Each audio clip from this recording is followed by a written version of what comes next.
Welcome to the Sales SOS podcast, where we answer your sales distress calls. I'm Liz Hyman, and each week I'm joined by your crew of seasoned sales experts who have navigated these waters and come out victorious.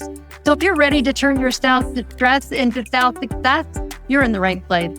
Let's dive into today's topic. Welcome to the Sales SOS podcast. I'm Liz Hyman, your host, and I am here with Renee Bigelow and Mike Simmons, and we are talking about scaling. How do you scale a sales organization without chaos? And while there is some inherent chaos in all scaling, what we want to do is minimize it. So in the last 3 episodes, we have been talking about some of the reasons that we get chaos. We talked about hiring to improve scalability. And also we talked about processes. And now we're going to talk about something really important. And that is, what is marketing's role in scaling sales? Like, we think about marketing and scaling an organization, but actually marketing has a very specific role in helping the sales organization scale. Because when we're talking about scaling, we're talking about repeatability. We're talking about having things in place that everyone uses. So Renee, start us off. And then Mike, I'm going to have you talk about what we wish marketing would do. Well, I'll tell you, it's going to take a different, the exact definition is going to differ in every company, largely depending on the motions that they take. The definition of what, Renee? Of like what marketing can do to help scale sales. Because some companies are extremely sales driven and very marketing immature. Some are very product led growth or marketing led growth or channel led growth, right? And marketing has a different role in each of those situations. However, across the board, I can tell you these 2 things. One, marketing's role is to help grow the brand, for sure. And when you grow the brand, you grow demand, which helps sales, right? So you have that all the time. When it comes to helping sales in particular, a lot of it is going to depend on the go-to-market motions that you have established in the company and what your growth plans are. It could be driving leads, right? 100%. It could, however, be depending on where the resources have been allocated in the market and what those motions are, it could be enabling sales. I have been in some companies where the sales enablement is much bigger lift immediately in a scaling organization, right? So you always have to be growing the brand, or you never get to the point where you're really, truly helping sales and helping grow the company. So growing the company, which is growing the brand, sits at one level. And then what are the things that you need to do to help sales hit the next number is a different thing that you have to keep both moving all the time, right? Like growing the brand may not be helping sales with the specific tactics that they need to get to a number this quarter, for instance. So I'll just kind of start with that as sort of an overall, because it really does change so much depending on those motions and the internal capacities inside of an organization, how it's set up. So I'm going to jump to Mike here in a second, but I just want to reiterate one of the things that Renee said, which is one of the things that marketing does for an organization is it sets a tone. It creates a language. It creates some commonality around the way we express certain things. And without that tone, without that brand, it is hard for salespeople to deliver consistently in different selling environments, or different salespeople to deliver the same experience to different customers. So that tonality is super important. Mike, jump in here. What do we need?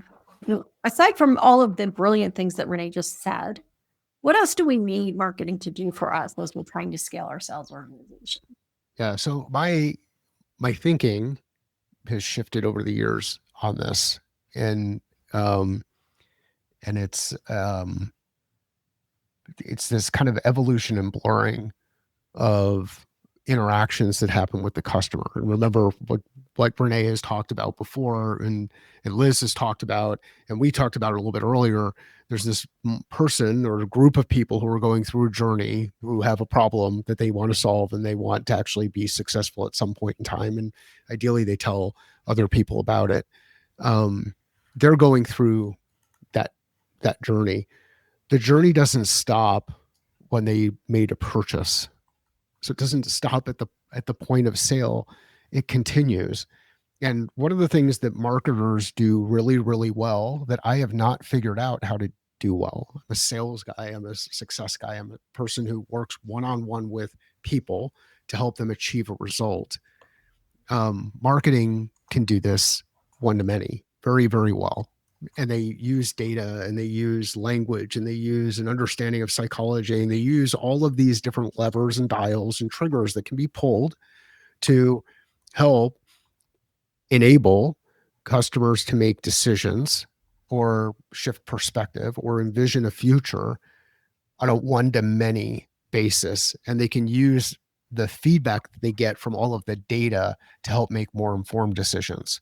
Now, as a sales professional, what I do really, really well is I can take the feedback that I get from the individual that I'm talking to and then adjust and iterate in real time on that side. On the marketing side, it's not necessarily, I think, and Renee, correct me if I'm wrong here, there's not an immediate feedback that's happening in the moment. It's feedback that you start to see over a period of time that helps to inform where you want to make some adjustments. So if you think about it from a one-to-many and one-to-one perspective, how can marketing enable and enhance what I'm able to do from a sales perspective one-to-one by being able to communicate out from a one-to-many perspective across a group, and then us work together where we get to meet the people, the humans, at the point where they need to be met, where we can help them break through that next challenge. Because sometimes when you want to cross a big, space, it's more helpful when someone can reach their hand out directly and pull you across, or they can pick you up and carry on their shoulders. And that's the one-to-one interaction. In other instances, they need the one-to-many stuff because they're just not ready to work one-on-one. So that's how my thinking has changed around this. It's not as much of, hey, this is when marketing picks it up and passes it over to sales, and then sales picks it up and then passes it over to success. It's not that thing as much anymore. It's more of like how do we play really well with each other and support our customers at the right time in the right place across all of those functions. So I used to describe this as if you've run track and field and you see a relay race, I used to describe this, Mike, to your point, in the evolution, right? I used to describe this as a relay race, and you hand off a baton, right? There's one exception really to all this, which is marketing never steps away from the customer, right? Like marketing is present all the way through. Marketing is still present when a customer is in the sales portion of the buying journey. Yep. Marketing is there before, marketing is there after, and marketing activates them to bring more people in. So to your point, I do have to say, marketers do a lot of one-on-one. I invite you to join a brand social page any day and see that with live reactions. And if you are doing it right and build enough of a brand, you actually have a community, and there's a lot of one-to-one that marketing picks up inside of community management. But it's different than sales because it's different parts of a journey, right? And the difference is marketing is there through all of it. However, marketing doesn't lead in every step of the journey. And a person told me several years ago, and I'm just not that big into this sport, but I looked it up, and it is such a perfect analogy that in bike racing, when you have a team, you often put somebody who's really good at the ascent, right? You put them in the lead and they take that part of the journey. And then when somebody's really good on the flat straightaways, you put them in the lead on that part of the journey, right? So that's a little bit more of an apt metaphor to use there. And I think that that's really important. So when I say that it can vary so much depending on the organization, it depends because marketing is always they're in the journey, we're going to pick up at different points depending on where the strengths of sales are or how sales sits in the journey, right? Because in some places, sales is only parts of the customer base, because there might be product-led growth or direct to consumer or something like that. And sales only picks up when it reaches a certain level. That doesn't mean marketers only market to the people that touch sales, right? So marketing should be, is particularly in a scaling situation, kind of looking, when I talked compositionally about the sales staff in our earlier conversation about, you want a composition of complementary skills. You don't want all people who are trying to be the sales manager. That's chaos. You need people who do want to stay really good individual contributors too. And you need some growth mindset. You need some forgiveness, some permission, right? You want that composition. Marketing and sales, customer success, all of those departments that interact with the customer, you need to look at the composition of those as well. And you need a composition that complements each other. So if you have a really strong sales, then that's an area where you can help them by possibly really propping up the before they touch and the after they touch. If you have both of the before and after, of the sales and customer success really good, then you can spend a lot of your time on the top of funnel. But you also, I have yet to find really a company where they also activate that really well into bringing more people into the funnel, right? So you may have marketing working at the very top and at bringing that activation in. So you have to kind of look at where you have the motions covered and you're doing really well, and use marketing to kind of bring in that extra artillery to the other places and make sure it works well. And that's where I think a lot of sales marketing alignment, I've never had a customer that didn't start with, we got a problem with marketing and sales alignment. Like, it's so common. And a lot of it is because they don't understand. They think marketing is only supposed to be doing like this top of funnel activity, and everything's kind of broken through. It's, if you think of marketing as ever present and you fill those gaps and help prop up what helps sales scale, right? If sales is being asked to do something new, then marketing's got to kind of work around that and help them get to that point. So I hope that's an easier way to kind of think about it. I want to jump in for a second, Mike, if that's okay. I want to be really practical for a second. So I have a couple of salespeople. They're doing whatever they do, and now I want to scale my team. What do I want marketing to do for me as a sales leader or company owner to help keep my sales organization as a cohesive unit with a cohesive brand and a cohesive message? Right? That is one of the things that needs to happen if we're going to scale. You can't have 25 salespeople sending out things that look different, sound different, reply differently, right? We need to have some consistency. So some of the stuff is the obvious, right? The brand. How do we show up on social media? How do we show up? What is our logo at the bottom of an email? Do we put our phone number and our address? Like, what's there? How do we make sure? How does marketing help to make sure that our sales reps are reachable, that they're presented in the right way? What does a proposal look like? What other kinds of templates do we need that enable us to show up branded as a company? I think another thing that it's really important that marketing can help with is understanding the buyers and the buyer journey. I think while salespeople are really clear about their interactions, sometimes it takes an outside person to sort of look in and go, when do they start interacting? How do they start where do we come in, right? Sort of taking us through this journey and really looking at the points where where our organization interacts with the client along their journey, and how we are going to address that through sales and marketing activities. So if we have that, it's really helpful. I think another thing that marketing can do is to help the salespeople understand who are all of the buyers that are involved in this buyer journey. If we have, and when I'm talking about sales, my mind is always in a complex business to business sale. And I know that everybody who's listening is not involved in that. But when you are, there are multiple buyers with multiple relationships to the problem and multiple attitudes about different kinds of solutions. And so the better we can understand who those different buyers are, what their relationship to the problem is, how they talk about it, what kinds of triggers are going to make them make a decision or refuse to make a decision, that kind of uh, woven tapestry helps us as salespeople show up in the right way with the right people.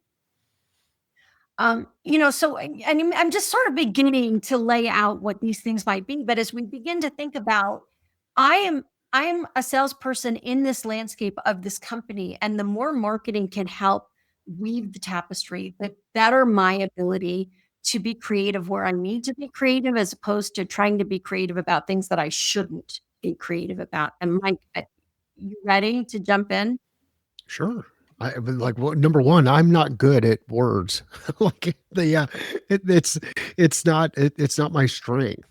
It's I'm good at reading reactions and seeing that kind of stuff, and then kind of figuring out, how to communicate with folks in that environment. But that doesn't translate well when I'm not in the room. So if you know what your strengths are and you know what your weaknesses are, you can lean on other people to help build you up and build on those pieces. I think one of the biggest mistakes we make as leaders inside organizations is when we set up metrics that we use to measure different groups on that are not directly aligned with each other to handle some of those baton handoff pieces that Renee was talking about a little bit earlier. Like the big one is the whole like MQL to SQL to whatever. Marketing qualified lead, Yeah, sales qualified lead to qualified, right? opportunities and all that kind of stuff, and we get confused, and people, if the measurements are not aligned, not really thought about relative to like leading indicators, and how those leading indicators are actually lagging indicators for other groups, and then the conversions that happen in between, and then how those can be shared among teams, then you get yourself into a situation where, especially if compensation is it makes is part of the equation here, where you get people potentially working toward different objectives that are misaligned. And when those misaligned objectives come in, now people have agendas, and those agendas, because they want to keep their job, they want to demonstrate that they're really doing really good stuff, or they even want to empire build. Like, I've seen instances inside organizations where companies want to be marketing led, and some companies want to be sales led, and some companies want to be product led, and some companies want to, and nobody really wants to know who's leading, and everybody wants to report to the CEO, and all of those things turn into a mess. So I think my takeaway from the conversation is be really clear about how you're communicating with each other inside the organization, the value that people can deliver inside each of those organizations. And if you aren't clear on what your skills or what your strengths are, go and do some reflection or ask people inside the organization, and then go get others involved. Because things I wish I would have done better early on in my career is create better alignment between sales and marketing, and nowadays you'd call it success, but that whole retention and expansion side of things. I think, hang on one second, Renee. I think what was not stated outright in what Mike said, but that he implied, was that the end result, it doesn't matter how many people click, it doesn't matter how many conversations we have, if nothing ever closes, we're not in alignment, right? So when we talk about measuring success, somewhere along the line, everyone in the company needs to be tied to closing deals. So if the product doesn't solve the problem that our customers want, we're not going to close deals. If we're getting the wrong people on the front end of the funnel, because marketing is reaching out to the wrong people that aren't going to be the people that buy, we're not going to close deals. As an organization, we are all part of the customer's decision to purchase, and we all need to be compensated in some way. I'm making sure that we have a sellable product. Customers know how to find us. The right people know how to find us, and they're able to take this journey with us and make a buying decision. And when we can align that way in our thinking, will be more successful. Mike, did I get that right? Yeah, I think so. You said it much better than I did. Liz, I just had to set, we mentioned this in an earlier podcast. We're all like neck deep, eyeballs deep in strategic planning season. And I just had to set KPIs for marketing. And it's sort of the first time marketing in this organization has had to set some real KPIs that weren't just kind of throwing things at a dartboard. And I said, particularly with where we are in the marketing maturity, but also because many of the marketing metrics that you see out there are absolute fallacy and they are attribution crack. Now, you all know how much I use, and this is an unpopular statement, but you all know how much I use data, right? Like there are many pieces of data that I will use for something, and a lot of them are the same ones that people will set as KPIs. But I don't think they should be set as KPIs because there are problems with many of those numbers, and you need to know what those problems are. I go screaming mad every time I see somebody measuring open rate on an email because open rate is a bogus number now. Because every single email opened on Apple, which happens to be one of the top mail services, shows as opened. They graciously show everything that hits their servers is opened so that I can't track their customers. So everybody's like, my open rates are so high. I'm like, well, yeah, right? So Apple shows everything is opened. So I say that to say those numbers are not what we need to be deciding on the health. That they help marketing make decisions, but they help marketing make decisions for internal things that we're going to choose, right? They aren't what we choose, what we decide the success of the company on. So yeah, you want to get into the weeds with me in a one-on-one with marketing, and we'll go through all these numbers and we can decide where we might see some levers and some throttles and some bottlenecks and things we could try, all of that. Absolutely. But when I say what are the KPIs for marketing, here are the 3 that I gave that company just this past week. Total revenue, because we work with expansion and acquisition. And if I only work on acquisition, I'm not helping that side of the business. So total revenue. The other was total number of customers, because in this particular company, we know the more customers we have, the better that our revenue becomes over time, because their customers grow significantly over time, give us a shot essentially, and they are able to convert them into higher revenue. And then the third was one they haven't been tracking at all, but it is a huge metric for brand success. And it is a huge metric for the experience that your customers are having. And that is simply NPS, the Net Promoter Score. And if you're making sure that people have a good experience, you're keeping that NPS high. It's a signal of brand health, right?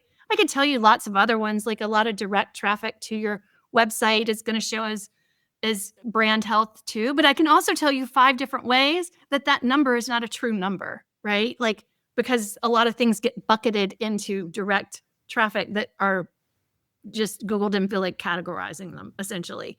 So like NPS is one you control, and it shows you brand health. So you're aligned with sales because you got total revenue. You're aligned with sales and expansion, whatever those might be in your company, right? New sales and expansion. You're aligned with the growth metric that matters the most to the company. We know if we get more customers, we'll grow, right? And then you're aligned with keeping the brand healthy. So if you got to give me 3, those were the 3 I was choosing, right? The rest are all internal metrics that we can have a dashboard, and that's where we sit there and do our little thing and tweak and adjust the dials, right? Based on how the success of those 3 are. Now, one of the places a lot of marketers shy back from that is, what if sales doesn't do their job? Well, as a head of marketing, what I'm supposed to be doing is working with the head of sales on that. If I see a problem, we need to be sitting and powwowing regularly. If I can look at my numbers and their numbers and say, like, I see something, that's where that's supposed to happen, is up at the leadership team, right? So there has to be that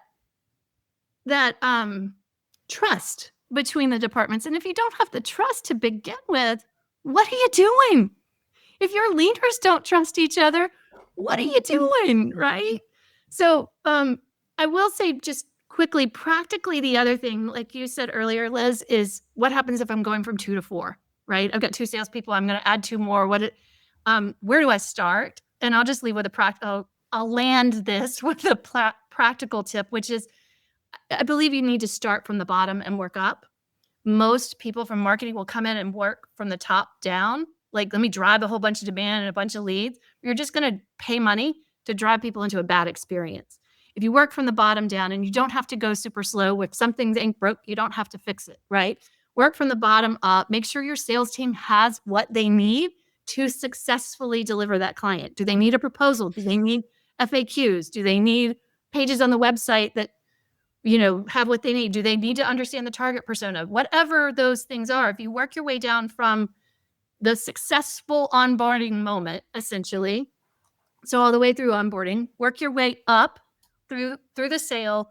Then when you do drive more demand, you can manage it internally. Mike, do you have any last words on this topic?